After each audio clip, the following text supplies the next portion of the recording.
Welcome to AIPAD Talks. I am Andra Russick of Scheinbaum and Russick and the chair of the AIPAD Education Committee, presenter of AIPAD Talks.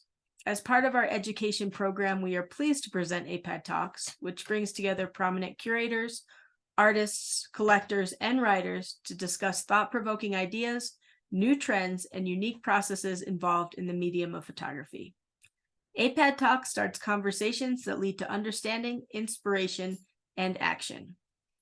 As many of you know, AIPAD is dedicated to creating and maintaining high standards in the business of exhibiting, buying, and selling art. With that in mind, we are thrilled that the photography show presented by AIPAD will once again be held at the Park Avenue Armory in April of 2024. This is an exciting return for the show, and we hope that you will be able to join us. I want to let everyone know that this talk will be recorded. When the talk is done at some point in the next week or two, we will be able to put it on the AIPAD website where you can visit and see this talk as well as previous AIPAD talks. Our speaker today is James Oles. James specializes in the history of modern Mexican art with broad interests ranging from muralism to photography.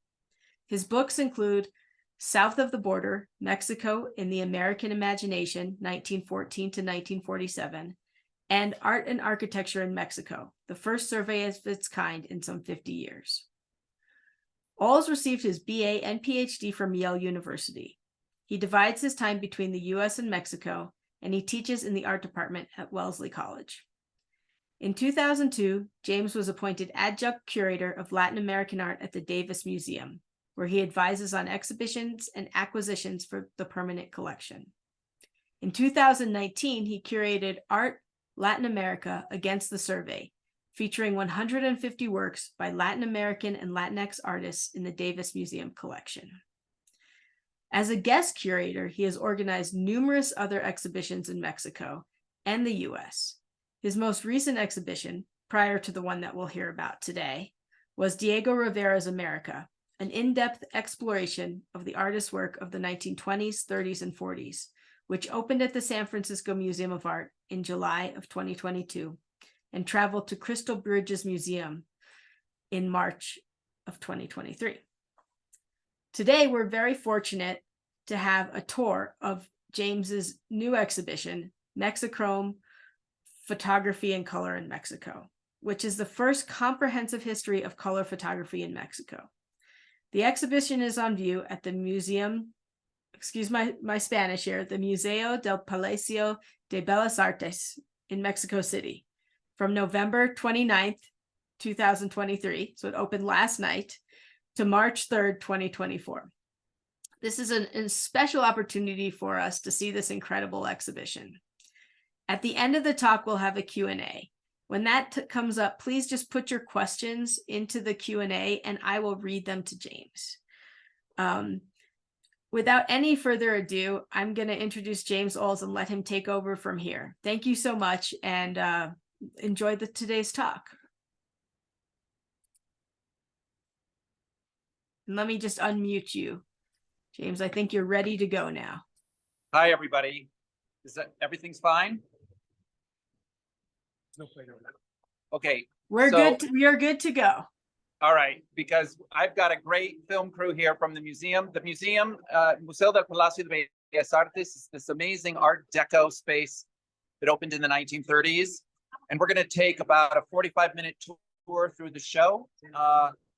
And then, of course, I'll have some questions at the end. The museum is open to the public. And as you'll see as we walk through the show, these are cavernous spaces with parquet floors and crystal chandeliers. So there'll be a little bit of an echo.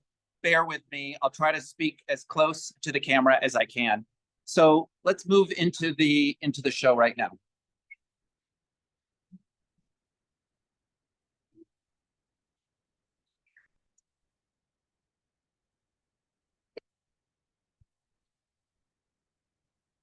Mexichrome is the first attempt ever at a survey of the importance of color photography in Mexico. You know, I think most of you are familiar with Mexico's rich history of black and white photography, particularly in the 20th century, from Weston, Madati to Manuel Álvarez Bravo, all the way up to Graciela, Iturbide, etc.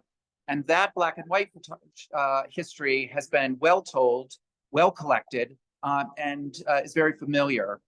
But color photography, for a variety of reasons, has been less well studied here in Mexico. And these reasons have to do not only with the fact that for many Mexican photographers, color was very difficult to work in until the 80s or even the 90s. But it was also due here to some of those same prejudices against color that we see in the United States, that color was commercial. And in Mexico, there was a huge prejudice against color photography because of its association with the tourist industry and mass media presentations of folkloric, colorful, cliched Mexico. So this show is a sort of an attempt to refocus our attention on color photography. We have about 180 works by 90 photographers from the United States, Mexico, Europe, South America. Works by photographers, classic photographers, also artists who experimented with photography, and artists, some of whom were photojournalists, etc. So the show mixes and mingles all of these different types of practice, types of media in one presentation. I just wanted to point out, one of the lead images in the show is one of the most famous color photographs ever done in Mexico by Pedro Valtierra, a Mexican photojournalist. This was taken in 1998 during an uprising of Maya in the state of Chiapas. And you see here the indigenous women pushing against the Mexican soldiers. The photograph is basically known in Mexico for its black and white version that appeared in the newspaper La Jornada. And as a black and white photograph, obviously it's very powerful. But when we look at it in color, we see that the red, these rich textiles that the women wear are largely in red, and they confront the green of this soldier's outfit, so that the photograph then becomes about red against green or green against red, which are the colors of the Mexican flag, and brings a whole other meaning to the image. So that's what I wanted to try to do. Find photographs in which color was an essential part of the image, tells an additional story, and try to explore that. Now, this was not an easy show to curate. I worked with a team over a period of about 9 years. We're delayed too by the pandemic. But we reviewed 10, 20,000 images in books, archives, and other resources to come up with this selection. This show is not a complete survey. It is not encyclopedic in any way. It is what I call a provocation, sort of a demonstration that this is only the tip of the iceberg of a vast quantity of material that needs to be further explored.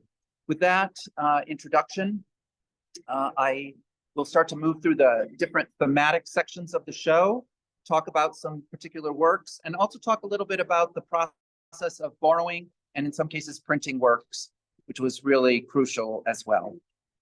We open with a short sort of history of color photography. This is an international history, which is true in Mexico as well, where, of course, the first images are, the daguerreotypes or albumin or gelatin silver prints that were hand colored.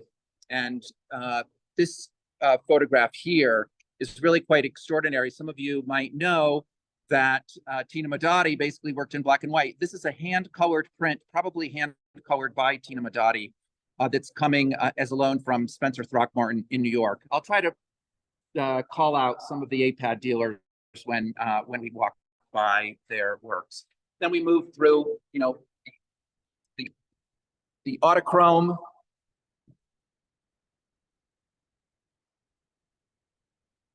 C prints, dye transfer. This is a Paul Outerbridge, beautiful Paul Outerbridge vintage dye transfer. Cibachrome by Lourdes Grobet. Polaroid, Lourdes Almeida. Here's Manuel Álvarez Bravo. Many of you are probably familiar with him. And then dye inkjet prints. And a display case with commercial images, magazine covers, postcards, etc. So This opening is really an attempt to kind of give people a sense of the diversity of technical differences that they're going to see in the show. But the show basically focuses on images. It's not a show about the history of technology or photographic technologies. It's not really a show about chronology so much as a show about images and what they can tell us, give us a fuller picture of Mexico via color photography. The first section of the show is landscape, and I'll point out just a couple images. In each section, we open with older images and kind of build up to more contemporary images. And of course, the scale changes very radically, as all of you know, between earlier prints and later prints. This is Armando Salas, Portugal, 1950.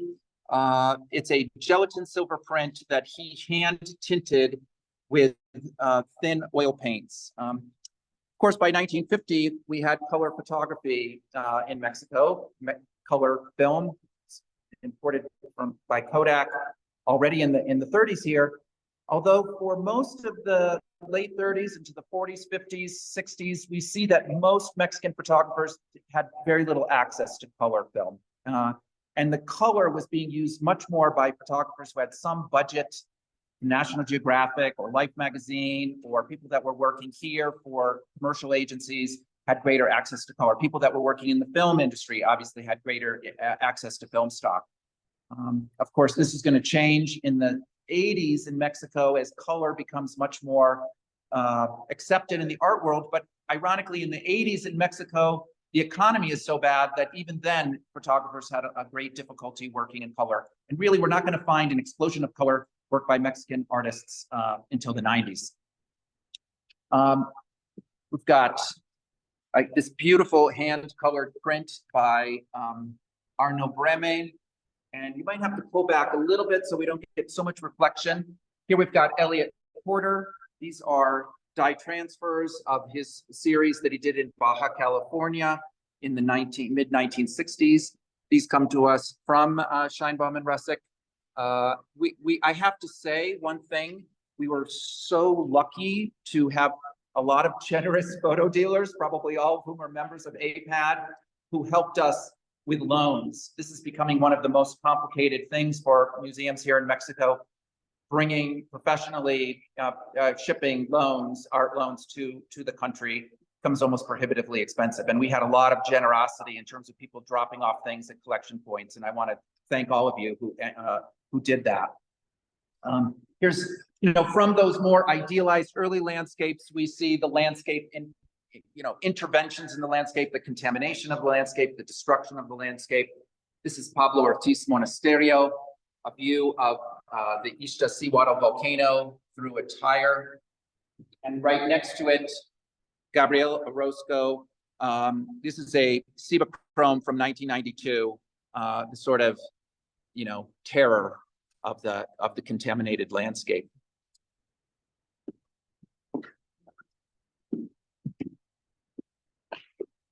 And another image, this is Alan Sakula. This comes to us from a private collection in San Diego. This is an image taken near Tijuana, Ensenada, in Baja California, of the set for Titanic. And, this beauty of the desert in the foreground with these red flowers interrupted by this intrusion of the capitalist Hollywood film industry. Anyway, I could talk about every photograph in the show. I will say this is an example of where, this is a National Geographic photographer, W.E. Garrett. And here you've got people harvesting marigolds during the celebration, going up to the celebration of the Day of the Dead, changing the color of the field from orange to green. This is exactly the sort of work that doesn't really say anything in black and white. And that's what I was really looking for in the show. This also makes a point that I want to say is that this show represents my greatest skills ever as an editor, because National Geographic alone produced hundreds of color images of Mexico. And we have a few more in the catalog, but in the entire exhibition, this sort of stands in for National Geographic work. We were just overwhelmed by the amount of material and had to do a lot of editing.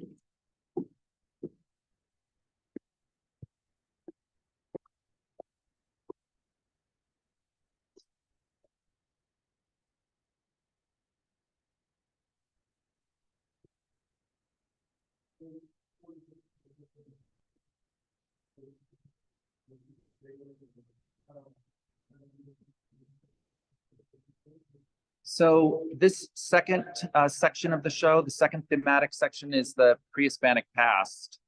Obviously, ruins, pyramids, archaeological sites, and objects have been of great interest to photographers coming to Mexico since the 19th century. In fact, many of these themes that we have in the show can be traced to 19th century photographers like Briquet and Charnay and William Henry Jackson. The thematic section sort of arose. I didn't plan them out before the curatorial process began. We basically had a team reviewing portfolios and going through digital images and just selecting the photographs that we liked the best or that really spoke to the team or to me. And then once we had a selection of about 600 images, pre-selection, we began to edited them down and seeing how they fell into thematic groups, which are the thematic units that you'll see as we go through the show. And throughout the show, I try to make, I try to find parallels between artists working coming from different points of view. This lower photograph here, this is by Rodrigo Moya, Mexican photographer. This is at Teotihuacan, 1961, with the tourists. And then above it, this is Rene Burri, at Chichen Itza, 1982, again with the brightly colored tourists who kind of liven up the image of the site.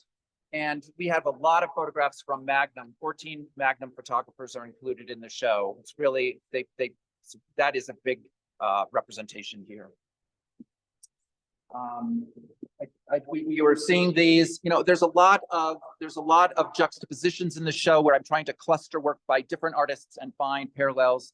Marcos Lopez from Argentina, Martin Parr, and then down here, Yolanda Andrade from Mexico. The tourists in the archaeological site are the guys selling archaeological reproductions. Here we have the object. Now we have the actual archaeological object. This is a wonderful print of a photograph by Nicholas Murai, also coming to us from Spencer Throckmorton. This is a newer carbon print, but Murai, this photograph is 1938, was one of the photographers along with Edward Steichen, who were among the very first to bring color film stock to Mexico and take photographs. Here it's juxtaposed with a photograph by Juan Guzman, a German-born photographer who was very important in Mexico in the 50s, 60s. And next to them, the definitive image of the archaeological object, which is Candida Hofer's monumental print of the great Aztec gallery in the Museum of Anthropology. And just the juxtaposition of scales is something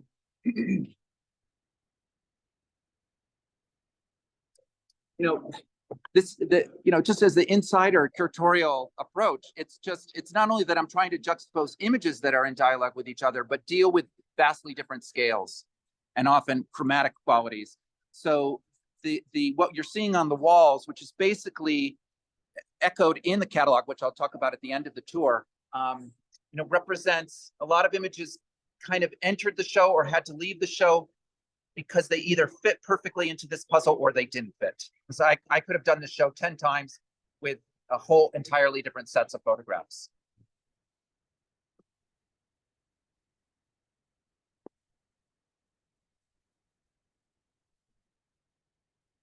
So the next sections of the show deal with architecture, and on one wall, modern architecture.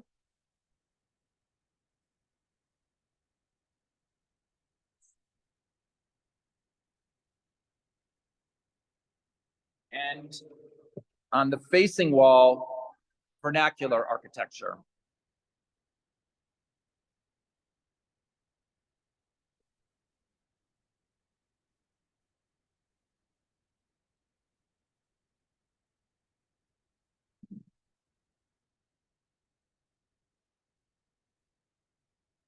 So here, for example, with the vernacular architecture, I should point out that we lead with these two images, really beautiful prints of photographs by Manuel Álvarez Bravo. And it reminds me that to tell you all that we have a lot of works in the show by photographers like Rodrigo Moya, Manuel Álvarez Bravo, and others who are more famous for their black and white work.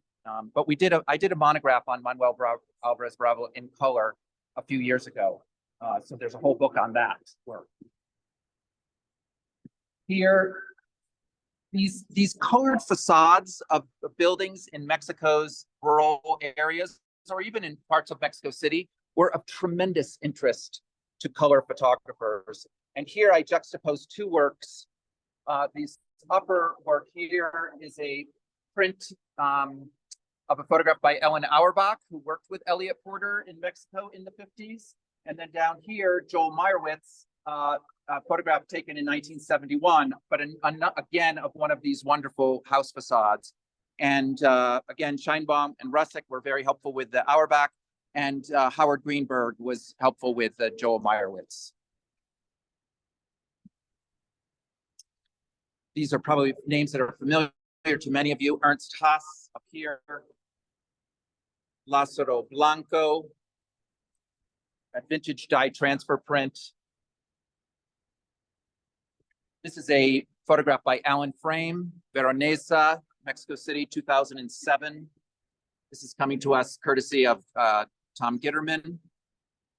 So really, again, getting these works, getting really great works to the show via this collection point we worked with in New York was really important. I'm just going to name some names because I can't talk in detail about all the photographs. Fred Herzog, Robert Polidori, and here Harry Callahan. And this is a dye transfer vintage print that Bruce Silverstein Gallery has lent. And I've juxtaposed it here with a photograph by leading Mexican color photographer Gabriel Figueroa Flores. And you can see, you know, once you're reviewing 20,000 images, you're going to find color correspondences, chromatic correspondences, this kind of green aqua color with the yellow line that's in both of these prints. And that's purposeful because with the show of this type, with the diversity of artists, of scales, and of subjects, I had to try to find chromatic correspondences as well as sort of iconographic or you know, subject matter correspondences. Otherwise, the show would have been much more chaotic.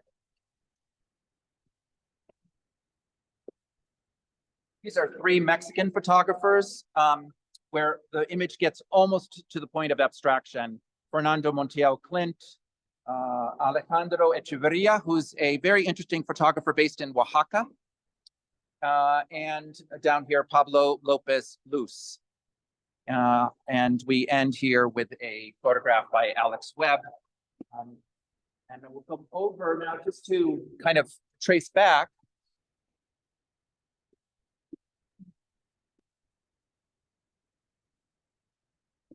You know, modern architecture, again, it's the painted walls. René Burri, this is the Cuadro San Cristobal by Luis Barragan. This Burri is one of the Magnum photographers in the show, and we had a lot of support from Magnum for this project. Inga Morath, also Magnum. These are the famous satellite towers in the north of Mexico City, represented sort of the modernism. And here in a much more abstract photograph by Armando Salas, Portugal. So you can kind of get this sense. And again, I could have done a whole wall just of images of these towers. It's they were of such interest to color photographers. So all of this represents a lot of brutal editing in the end, which was often very painful.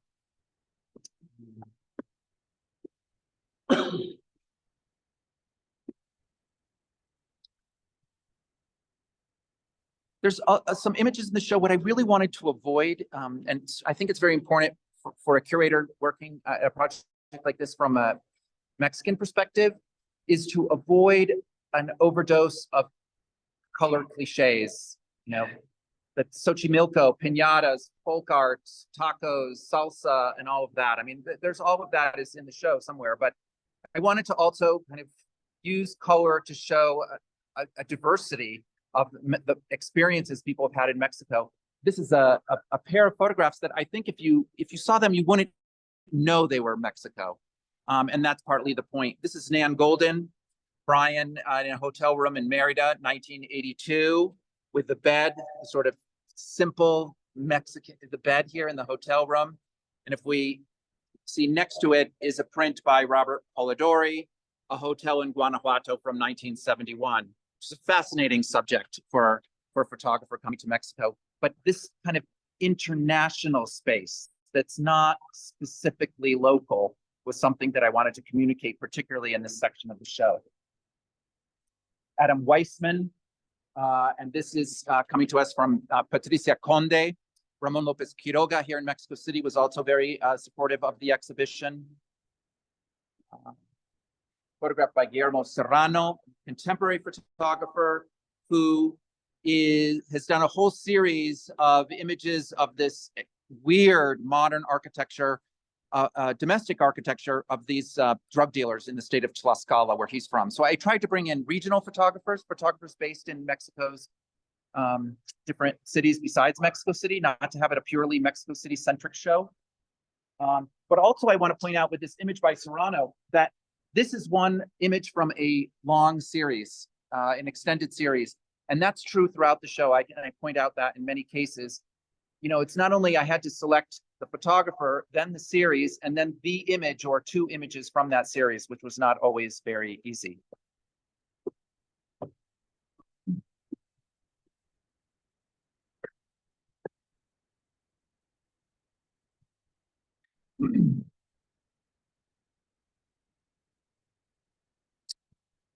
The next section of the show is called Anthropologies, and that plural is very important. Traditionally, I think when we think about anthropological gaze, we think about the urban gaze down or out to the indigenous, let's say, particularly in Mexico. And I wanted to complicate that. So yes, we have images of women in traditional folk dress. These are vintage hand-colored gelatin silver prints by Luis Marquez from an album that is preserved at the University of Houston in Texas. We're very lucky to have these original prints here. Again, the generosity of the University of Houston libraries in lending them is very important to the success of the show. So yes, the indigenous over here, three kind of the classic type of photography that we think of when we think of anthropological imagery in Mexico. Juan Negrin, these are Huichol, and Bob Schalwick, Dutch photographer. He just celebrated his 90th birthday, who's lived in Mexico since the 50s, did a whole project on the Tarahumara in the north of Mexico in 1973. I love this, you know, the red dress against the white snow makes this photograph. Above, a photograph by Carlos Contreras of Coras in the state of Nayarit. So these are the kind of the classic gaze. And then right next to it, I have these two photographs.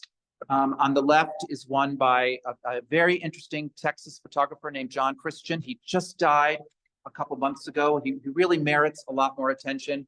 This is a photograph also of the Huichol, 1972. But the sunglasses are already showing you that these people are part of the 20th century, not some idyllic, distant past. This is Paul Fusco, Magnum photographer, and taken during the Zapatista uprising in the state of Chiapas in 1994. So again, the indigenous people are part of a more modern world. The print here by Paul Fusco is one of several that were developed here, printed here under the supervision of Pablo Ortiz Monasterio, photographer many of you might be familiar with. And a lot of the images up in the show come from digital archives. I did not only comb through museum collections or artists' print collections, which are dealer collections, which are often very sparse with color material. I really had to make new prints. What we don't have in the show are modern prints of existing color photographs. I avoided that, but we do have new prints, and that's all signaled in the labels. Well, as we move through anthropology, these are photographs by Pablo Ortiz Monasterio, also of the Huichol in the north. Lourdes Grobet, and now we shift to other anthropologies, and we have a lot of photographs here that are part of extended series in which the photographer takes a very anthropological approach to wrestlers, lucha libre, or in this large print by Phyllis Galembo, New York photographer, part of a long series she's done on carnival in Mexico. And one of the things that I hope that Mexichrome is going to do is generate new projects, new ideas. And the first is going to be that Phyllis is going to have a one-person show at the National Museum of Anthropology here in Mexico City next year. Las Rubias de Andrés Carretero, one of the most Instagrammable images in the show. This is 2011. An anthropology of upper-class Mexican women, many from the art world, film, who all start to have the very similar masks, let's just say, as we might find in other communities. And this kind of marks a shift from the more of the indigenous popular to the upper class in works by Yvonne Vanegas.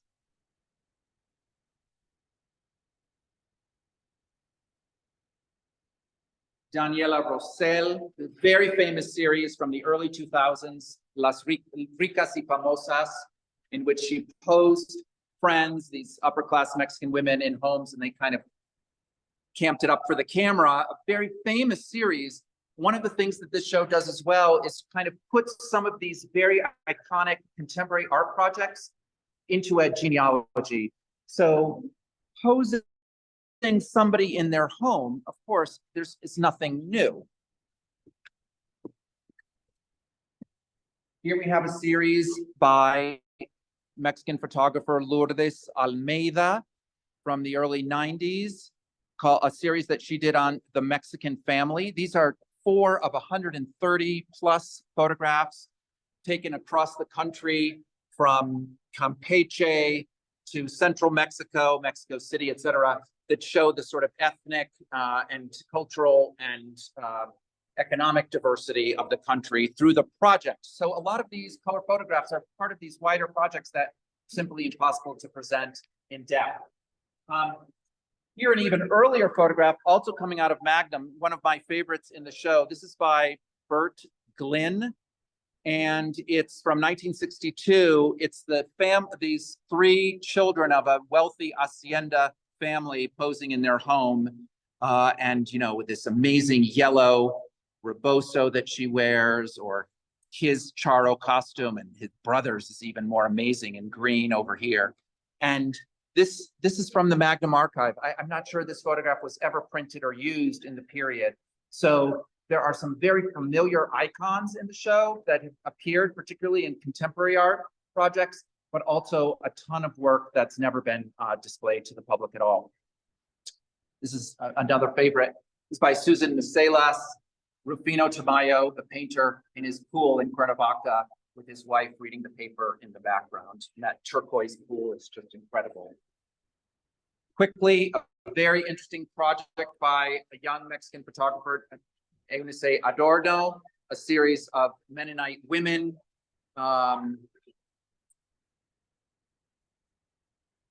And Federico Gama, Mexican photographer, a series on punks in Mexico, 2005.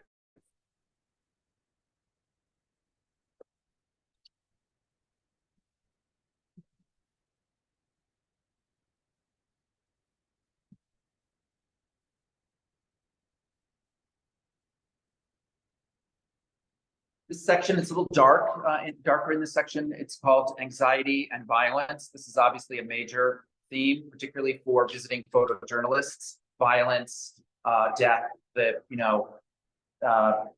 feminicides in the US-Mexican border. So, but I start with images that are more about play. Miguel Calderon, 2003, a series in which he asked picnickers in Chapultepec to play dead, to create these sort of images that look like film stills from some apocalyptic movie. Or Tony Kuhn, I think probably for most people in the United States, rather little known photographer, also a filmmaker, film photographer, also kids playing in the street. And across, again, a pairing, Nan Goldin, also from her series done in Merida in 1982, in a shooting gallery, you can see here. And that's also the theme of this photograph by Joel Meyerowitz. And you've got a shooting gallery with this small child down here.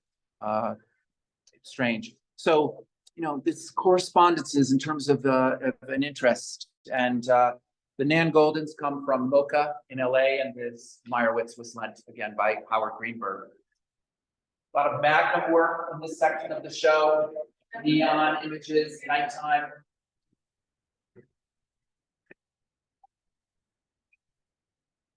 And then photographs that relate to, family members who are searching for women who've been disappeared, who've been murdered, and in Ciudad Juarez. Susan Miselas, also Magnum. This is 1998. And next to it, two photographs by Mexican photographer Maya Goded. Very, very important photographer here. Also women searching for these disappeared family members. This is done 2005, 2006. And kind of ending this section, this extraordinary, large, powerful print by Teresa Margolles of a woman named Carla. It's a trans woman. She's posing on the dance floor of this nightclub in Ciudad Juarez, where she used to perform and work, and it's been torn down as a center of vice. And she's kind of there, posed there with trying to, and Teresa really wanted to imbue her with a great deal of pride and dignity as this empowered trans woman. And tragically, she was murdered just weeks after the photograph was taken. So it's really, and Teresa was here at the opening, and she was saying how important it was for her that this woman is in the Palacio de Bellas Artes, because this is, the Mexican government's kind of premier Kunsthalle space for either traveling exhibitions or locally produced major exhibitions. So it's funny, I think I'm trying to think of images as a curator in terms of color, form, historic importance, subject matter. And for Teresa, it's much more about a personal statement, a personal goal that she has of making this woman visible.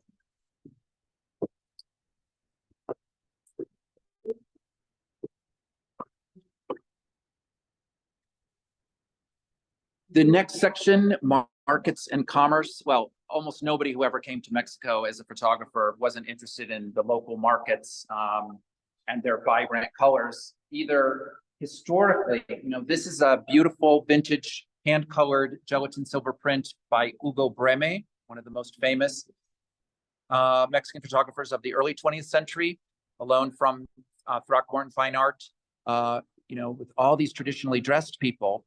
But we also have images in the show, of other forms of commerce. This is Alex Webb, and 1990s, a display of women's shoes in the U.S.-Mexican border, where you have all this housing being built for the maquiladora workers all around, in this kind of informal commerce that we see in Mexico. So you just right there, you get a sense of this tremendous diversity of approaches. And I could talk about all these images, but I just want to point out some names. Stephen Shore, I really had to have his work in the show. This is an amazing photograph of these piled up oranges or tangerines in a market in the Yucatan, 1990. And this loan was facilitated by 303 Gallery in New York. Pablo Aguinaco, Mexican photographer, and Francisco Matarrosas, photojournalist. And you don't get more Mexichrome than this display of all the multicolored plastic roofs that are covering the market stalls in a street market or tianguis here in Mexico. Olivia Corona, is a more contemporary photographer here in Mexico. This is from the early 2000s. These, kind of anonymous housing projects that are being built in Mexico, but there too is the tianguis, that the pink here of the street stalls that are being highlighted in her photograph. Some photo montage, Enrique Bostelman,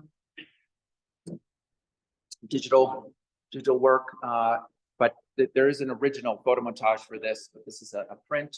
Paulo Gasparini from Venezuela. This is late 1990s. And all of these photographs along here all refer sort of to the omnipresence of Coca-Cola in the Mexican streetscape. And here, very interesting picture by Danny Lyon, also coming from Magnum, a photograph based on a trip to Chiapas during the Zapatista uprising, where all of these sort of these color images surround the black and white photograph to create a discourse about the contrast between black and white and color.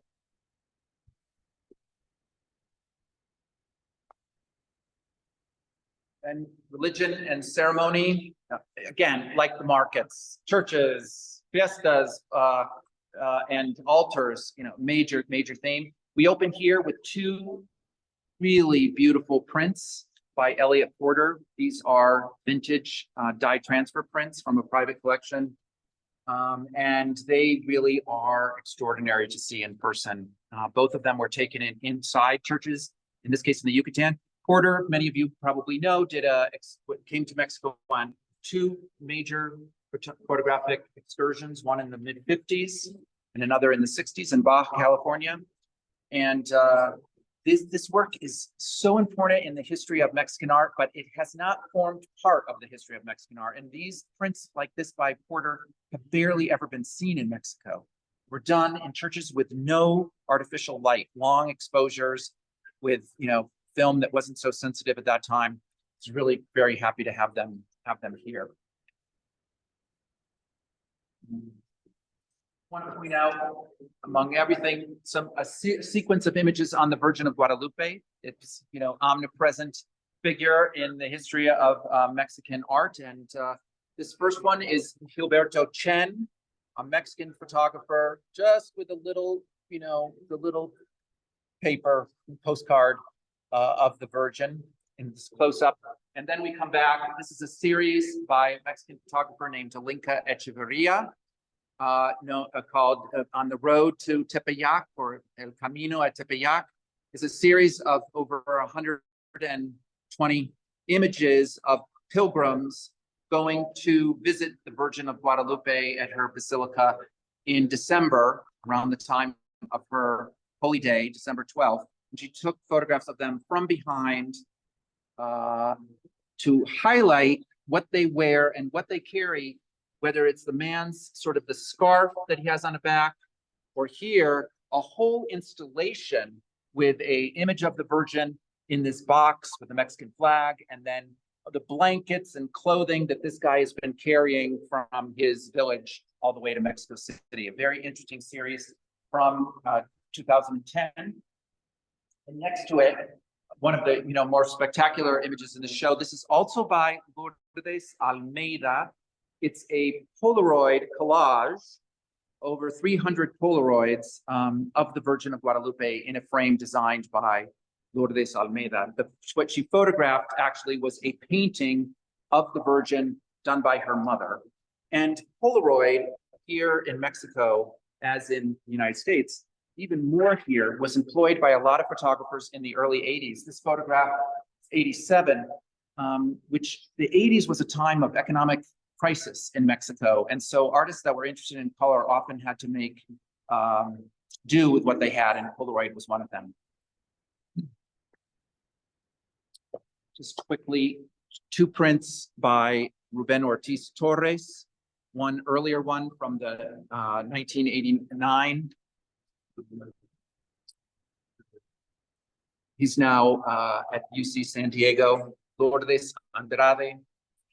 And another print here by Ruben, large scale print from 2001.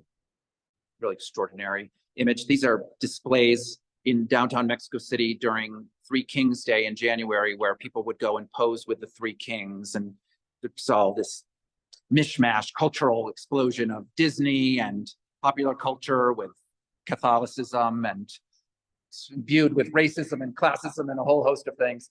You know, a lot of the images in this show merit whole studies just of the image itself or of the series itself. So again, as I said earlier, this show is more of a provocation.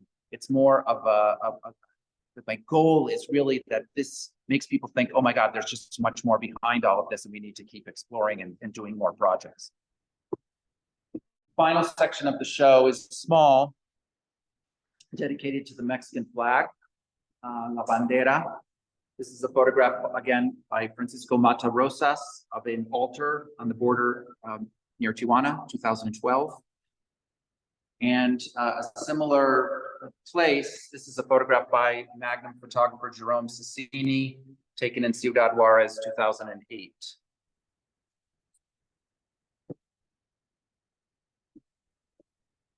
Flag, you know, the tricolor, the three colors, as it said, features so much in the history of Mexican photography, and particularly in the work of photojournalists who were working at a time that the institutional revolutionary party was ascendant in the country before 2000.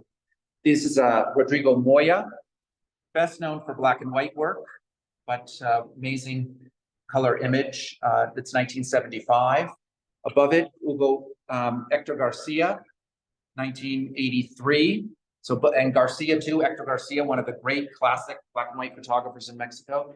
And next to it, two photographs by Pedro Meyer, one of the deans of photography in the country, an extraordinarily prolific artist. It's terribly difficult to figure out which works by him I could include. These two are of an entire series that he did during the presidential campaign of Miguel de la Madrid in the 80s. So, in early 80s. So, again, selecting from this vast archive. But this sort of nationalism of the flag, I juxtapose with a couple images at the end that are much more discreet. This is Adolfo Patino, Mexican photographer, died in 2005, but he was a very, very important figure in Mexico in the 80s and 90s, often operating a little bit on the margins of sort of the established art world. Very cutting edge artists. These are done in a photo booth where they're self-portraits of the artist, and he's blowing up a green balloon, and then he seems to be deflating a red balloon, but it's this idea of hot air, patriotism, all of that. Very discreet images. Like here on the other side, this is Francis Alice. A lot of the artists in the show, like Francis Alice, Melanie Smith, and others are more Miguel Calderon, Teresa Margolles. These are contemporary artists that don't consider themselves photographers per se, but who use photography. It's an interesting project that Francis did in 1999, where he did a video and documentation of how people line up in the shadow of the flagpole with this enormous flag in the main plaza of Mexico City, just in front of the National Palace. And here's the flag. So these are sort of, slightly quieter, critical statements about patriotism and the flag. And that's how I end the show, like on this, I want to say I begin with a bang, volcanoes, the scale of the landscape. But I end with this much more focused discourse about the flag and with these two quite discrete images at the end. So that's a tour of the exhibition. And I just want to point out here the catalog. And kind of, ensconced in the case here. This is I'm very proud of this. So the catalog is 350 pages. All of the works in the show are illustrated with an additional 50 or 60 images, some illustrations and images that I brought in to kind of flesh out the sequences or give a little bit more sense of series. It was beautifully printed at Palermo in Madrid. The quality of the color came out perfectly. There are 18 texts I have a lead text, and so does Sally Stein, the American art, photo historian. Laura Gonzalez, Ruben Ortiz Torres, Max Kozloff has an essay in the catalog, Jesse Lerner, etc. So it's really going to be an essential resource. The catalog is not necessarily going to be well distributed. So we're going to put a link eventually on the AIPAD website where I'll have some ways that you'll be able to buy the catalog if you don't come to Mexico City and see the show. So I thank you all for your time and attention, and I'm willing to take some questions, and I'll turn it over to the team back at AIPAD. Thank you. Hi, everybody. James, thank you so much. That was just incredible. I just enjoyed seeing everything so much. Really lovely. I have a question from someone asking if there's also a nightscape section, which maybe they saw while you were walking through. No, well, there was in the section on anxiety and violence, there is a series of 4 photographs all taken at night on the border. In fact, all 4 photographs are by Magnum photographers. And a lot of it, 3 of them have neon. So within each of these 9 thematic units, like the landscape or flag or anxiety and violence, there are these sub-themes, like 4, 3, 4, 2 photographs that kind of tell a whole other story. So it's like there are 100 exhibitions within this one exhibition. So that was kind of interesting for somebody to note that. Gotcha. Yeah. Okay. Well, let's see. I'm going to read these off to you. So, besides the Fundación Televisa collection, which other local photo collections did you source from? We have a couple images from the Museo de Arte Moderno here in Mexico City, the Centro de la Imagen, which has a large collection. But actually, there aren't a lot of museum collections with color photography in the country. And I had my hands tied a little bit. The only US museum that lent work was the Museum of Contemporary Art in Los Angeles, which very luckily was able to lend 2 photographs by Nan Goldin. The expense of bringing color photographs to Mexico, and also the fragility of color. For many museums, you know, they don't want to let these things out of their sight. So we relied a lot more on dealers and private collectors and on the photographers themselves. There were a couple big shows. Some people might be familiar with these big shows. One that John Rohrbach did at the Ammon Carter on color photography, and there was another one done by Aperture. Both of them were on US color photography. And those projects took a lot of their work from museum collections, because museums in the United States have been building very important collections of photography and of course of color photography for many years now. This is not the case in Mexico. So a lot of this material had to be drawn directly from the artists' archives, whether they were living or dead. Question regarding the catalog. Is it in Spanish or English or both? It is only in Spanish, and fingers crossed that somebody is going to read this masterpiece and say it has to be in English, because there is so much material in this book that is unfamiliar to even scholars of photography here in the country. So hopefully this is not the end of this project. Hopefully, you know, somebody out there might think, boy, we need to bring this to the United States. That would be great, because a version of this show should travel. But because of the nature of Mexican museums, their calendars, the fragility of a lot of the material, it's only going to be here at the Palace of Fine Arts until March 3rd. Hopefully the catalog in English, some version will appear at some point, but I'm sorry, for now it's only in Spanish. That's good to know. And someone's asking, they'd like to buy the catalog, and when should we check back for AIPAD with AIPAD about it? I can say something really briefly.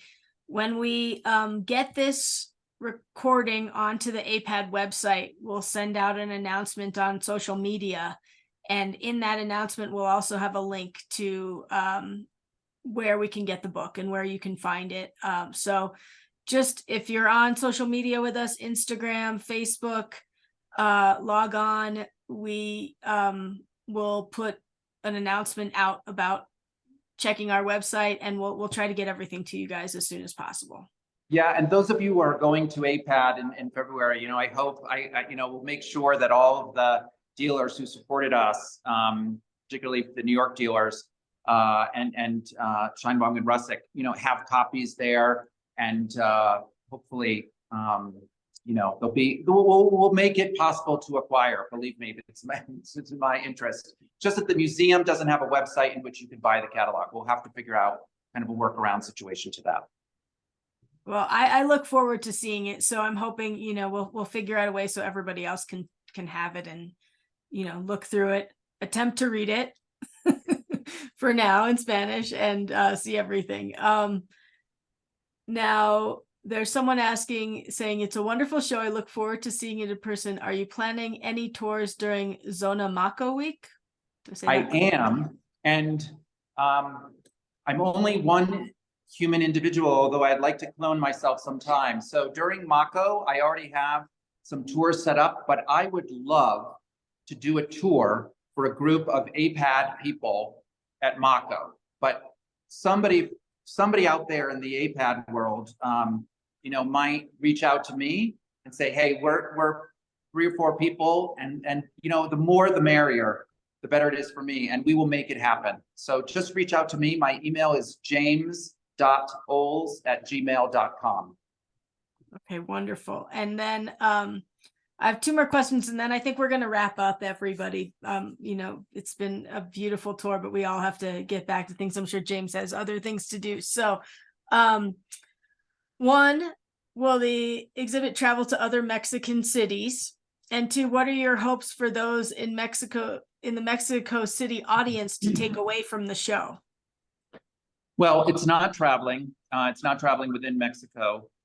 It's a very big and complicated show for most other institutions. So, but we hope to have over 150, maybe up to 200,000 people see it while it's here. So it's a good question about what I want the audience to get from it. You know, on a basic level, this is a show that anyone can understand. There's and for me, those are people who know a lot about me. I mean, you can see I like to talk. There's a minimum of didactic information in the show because I want people to really focus on looking at the images. I think for many visitors here to this museum, Mexican visitors, these are people that are often visiting Mexico City, or they're coming to the Palace of Fine Arts because it has these amazing murals by Rivera, Orozco, Squeros. They're not art world people. And this show is really going to speak to them because it can speak to them on a direct level of, oh my God, that's the way the markets used to be when I was a kid, or the house facades in the village where I live look like that, or I live near this, or I've seen that. So there's a lot that's very direct for, I think, a Mexican audience, and for a visiting audience as well. You know, I mean, I hope that it also speaks to the photo world. Here in Mexico, we do have some dealers who specialize in photography, but actually collecting photography in Mexico is still a rather nascent activity. I mean, people like, you know, Almanaque, Patricia Conde, Lopez Quiroga, they're pushing collecting of color photography here, but I feel that a lot of the collectors of Mexican photography are outside of Mexico. Maybe this show will stimulate people to think that a lot of this work can be collected, and that maybe also for photo historians to realize that this show is really the tip of the iceberg. And I hope some of them are what we say in Mexico, inconformes, you know, unsettled by some things that I've left out or things that I've put in, to think about other narratives, other books, other stories, other exhibitions, monographs that can be done. So, you know, I'm going to have different audiences, and I think there are going to be different takeaways for all of those audiences.